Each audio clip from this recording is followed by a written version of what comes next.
कर्नाटकातून एक प्रकार समोर आलाय जो जाणून तुम्हीही आश्चर्यचकित व्हाल। एका सरकारी रुग्णालयात एका मुलावर शस्त्रक्रिया केल्यानंतर एका परिचारिकेने त्याच्या जखमेला टाके न घालता फेविक्विकने चिटकवलंय। जेव्हा मुलाच्या कुटुंबाने यावर प्रश्न विचारला तेव्हा नर्सने सांगितलं की ती वर्षानुवर्षे हे करतेय, त्यामुळे काळजी करण्यासारखं काही नाही। मात्र आता त्या नर्सला निलंबित करण्यात आलंय। मिळालेल्या माहितीनुसार 14 जानेवारी रोजी एका कुटुंबाने त्यांचा 7 वर्षाचा मुलगा गुरुकिशन अन्नप्पा होसमनी याला हवेरीच्या हनगल तालुक्यातील अडूर प्राथमिक आरोग्य केंद्रात आणलं। तेव्हा ही घटना घडली।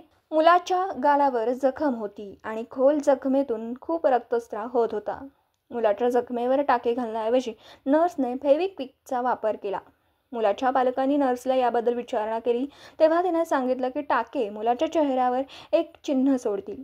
यावेळी मुलाच्या कुटुंबाने नर्सचा व्हिडिओ बनवला। व्हिडिओमध्ये नर्स पालकांना सांगतेय की ती वर्षानुवर्षे हे करतेय आणि काळजी करण्यासारखं काही नाही। कोणत्याही खुणा टाळण्यासाठी फेविक्विकचा वापर करण्यात आला आहे। यानंतर कुटुंबातील सदस्यांनी नर्स विरुद्ध तक्रार केली आणि अधिकाऱ्यांना व्हिडिओही दाखवला। परिचारिकेवर कारवाई करण्यात आली आणि बुधवारी तिला निलंबित करण्यात आलं। राज्य सरकारच्या मुख्य सचिवांच्या अध्यक्षतेखाली बोलावलेल्या बैठकीत परिचारिकेला निलंबित करण्याचा निर्णय घेण्यात आला।